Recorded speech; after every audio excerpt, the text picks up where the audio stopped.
Tocar em fios da rede de eletricidade é perigo na certa. O acidente é comum em construções, na manutenção de prédios e nas ligações clandestinas, os famosos gatos, na linguagem popular. Em 2013, foram registrados 841 acidentes, com 317 mortes. A campanha Segurança, Escolha a Vida, para prevenir esses acidentes, tem como meta atingir 120 milhões de pessoas em todo o país. Para explicar a campanha, o Cidadania conversa agora com Nelson Fonseca Leite, presidente da ABRAD, Associação Brasileira das Distribuidoras de Energia Elétrica. Nelson, muito obrigado por ter aceitado o nosso convite. Essa campanha, ela será veiculada de que forma e qual é a mensagem? Olha, essa campanha será veiculada em mensagens nas estações de rádio, reuniões e palestras em escolas, palestras em canteiros de obra, mensagens nas contas de luz das distribuidoras associadas da ABRAD, cartazes, outdoors. E todos esses veículos trarão, ônibus também, todos esses veículos trarão a mensagem no sentido de conscientizar a população para os perigos com a energia elétrica, não tocar na rede elétrica e preservar a vida. O mote da campanha é a preservação da vida. A gente sabe que a maior parte desses acidentes com fios de alta tensão ocorre na construção civil, é isso?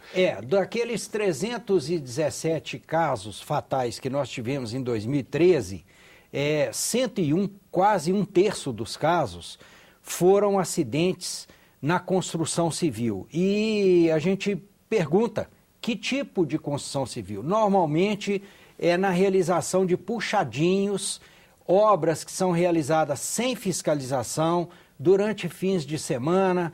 Normalmente o morador vai fazer uma laje num segundo piso e encosta um vergalhão na rede elétrica e acaba sofrendo um choque. É muito comum também obras em fachadas, tipo pintura de placas, instalação de placas, e a pessoa coloca uma escada próxima da rede e acaba encostando uma peça metálica na rede e sofrendo um choque elétrico também. E no meio rural também é comum acontecer? No meio rural é comum acontecer com máquinas agrícolas. As colheitadeiras que têm partes altas, normalmente ao transitar embaixo da rede elétrica, essas partes encostam na rede elétrica e o operador da colheitadeira acaba sofrendo um choque.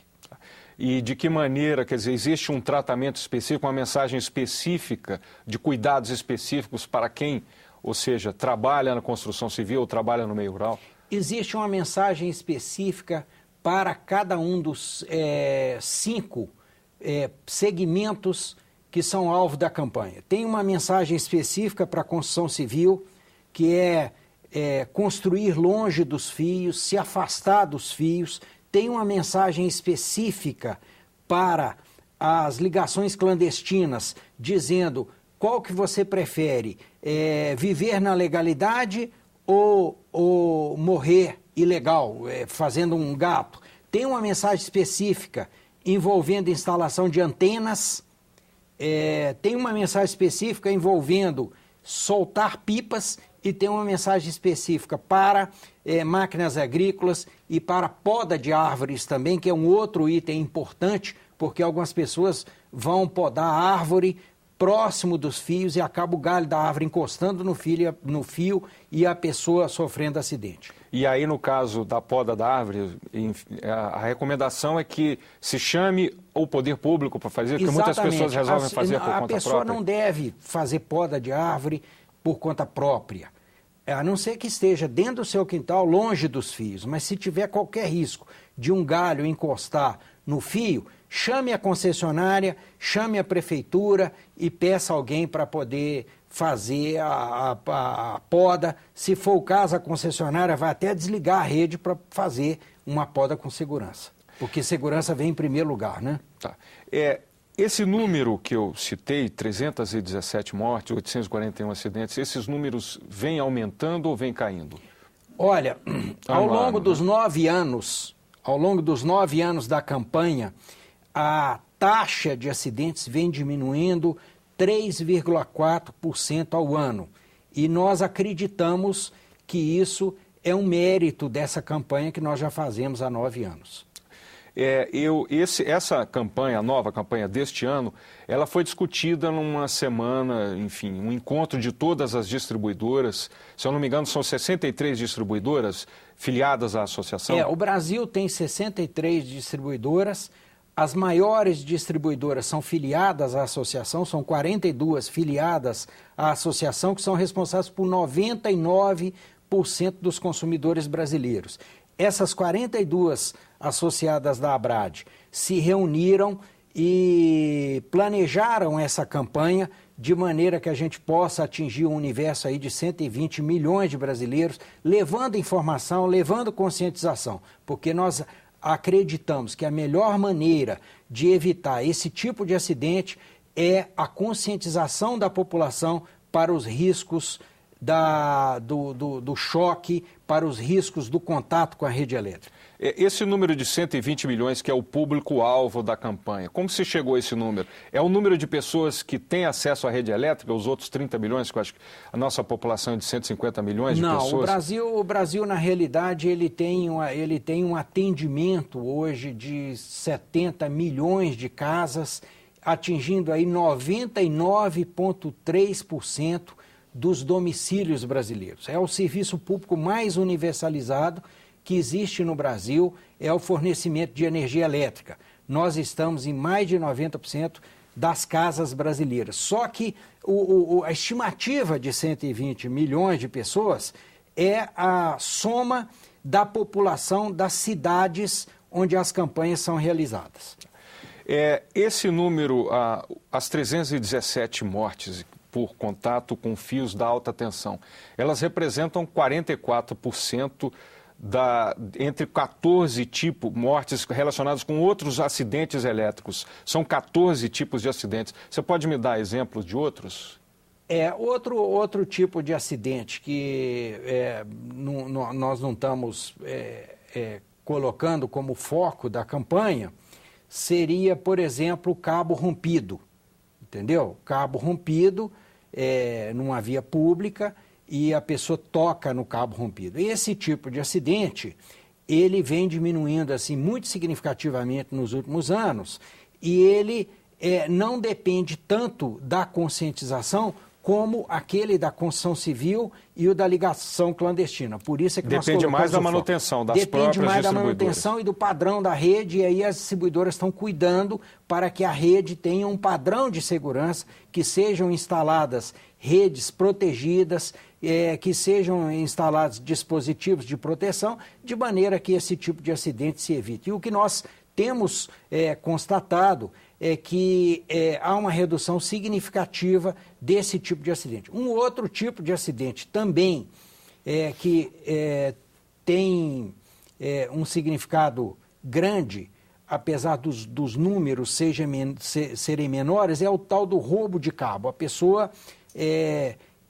entra em contato com a rede para tentar furtar o cabo. E aí, quando ele vai cortar o cabo, ele sofre um acidente. Quer furtar o cabo por causa do cobre? É isso, para vender o cobre? Exatamente, do cobre ou do alumínio. Tá. E esse número tem sido decrescente? Esse número, ele não é tão grande, mas são casos gravíssimos, porque a maioria desses acidentes são acidentes fatais. Porque a pessoa, efetivamente, ela toca na rede, ela entra com um alicate ou com uma serra, tentando cortar o cabo e aí sofre um choque elétrico. E os acidentes domésticos? Os acidentes domésticos, a estatística dos acidentes domésticos é que não é muito boa, porque as pessoas não notificam esses acidentes. A maioria, principalmente quando são acidentes com lesão leve, eles não são notificados. Então a distribuidora não toma conhecimento desses acidentes domésticos. Mas existem dicas muito importantes com relação a acidentes domésticos. Por exemplo, toda vez que for fazer manutenção num circuito, trocar um chuveiro, instalar um chuveiro, trabalhar numa lâmpada, instalar uma lâmpada, desligue o circuito antes de fazer a manutenção.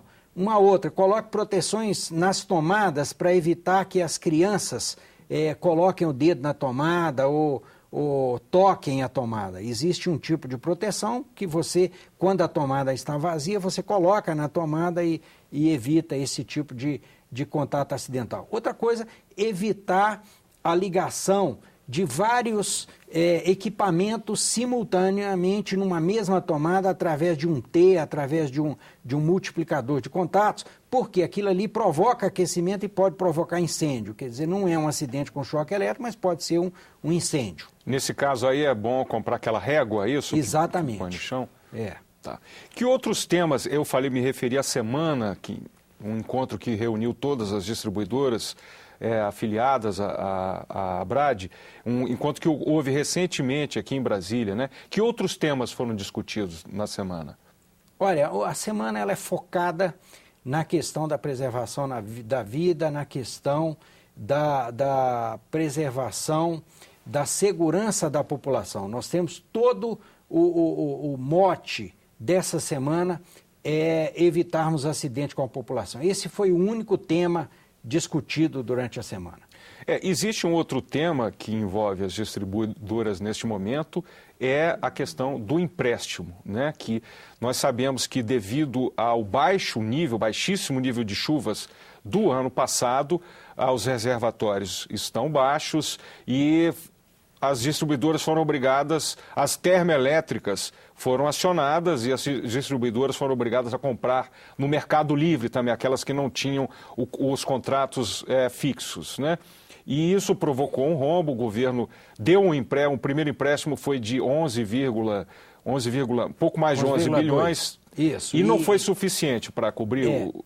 Antônio, é muito interessante essa questão, essa pergunta, porque dá a oportunidade da gente esclarecer que o que está sendo feito não é um socorro às distribuidoras, é um socorro aos consumidores brasileiros. Por quê?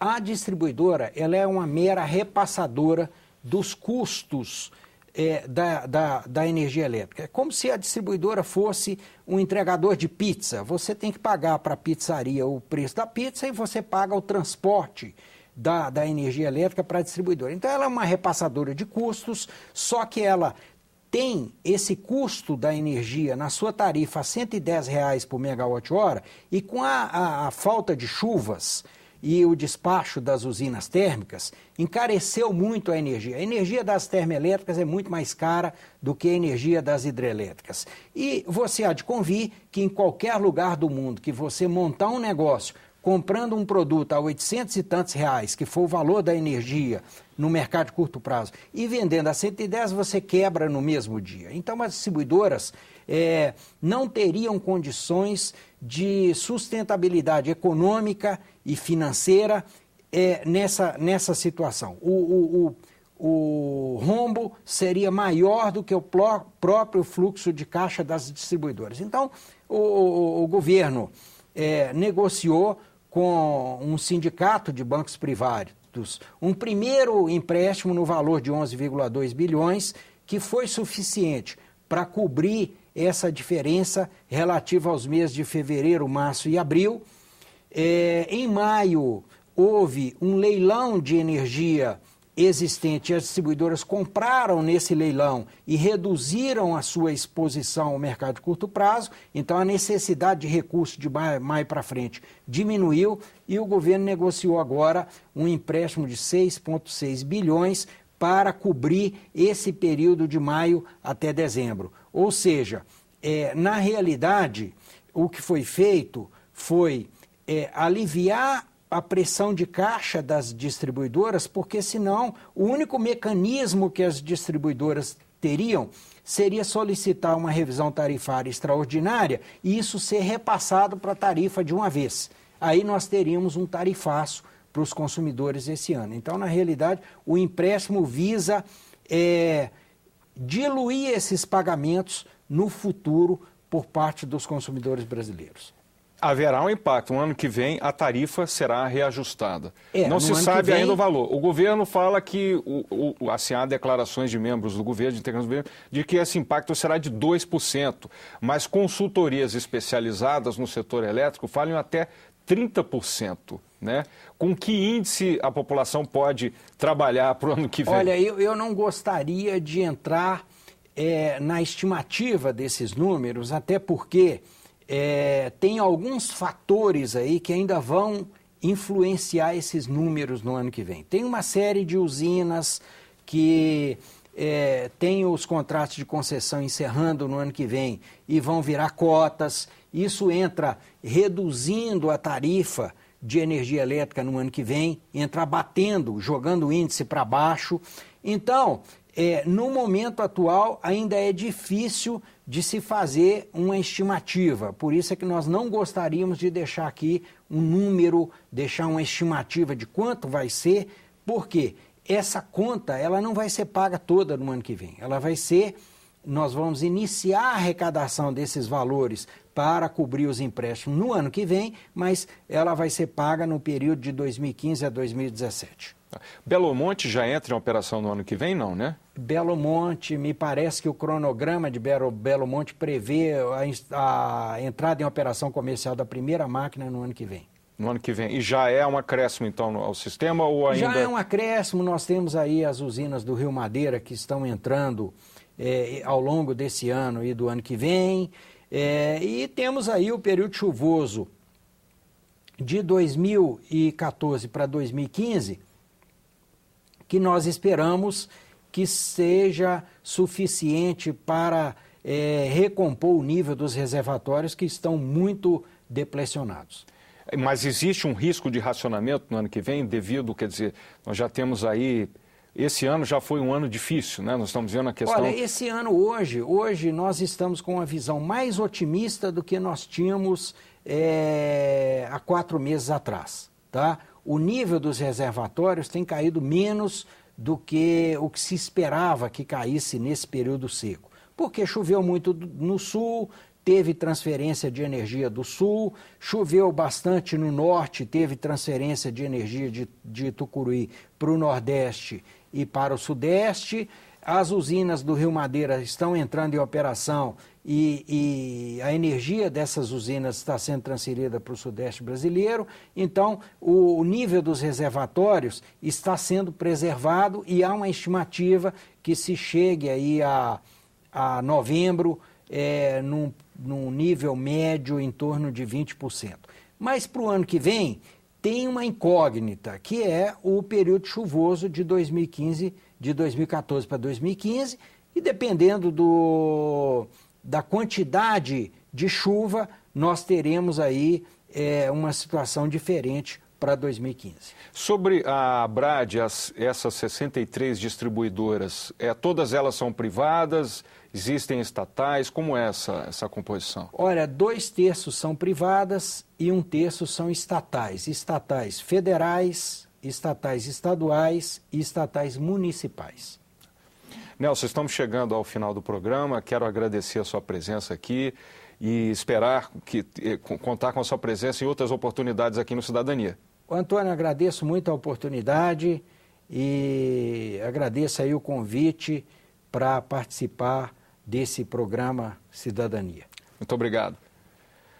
Você acabou de assistir ao programa sobre acidentes com fios de alta tensão. O entrevistado foi Nelson Fonseca Leite, presidente da Abrade, Associação Brasileira das Distribuidoras de Energia Elétrica. Nós também conversamos sobre o aumento da conta de luz no ano que vem por causa do baixo índice de chuvas.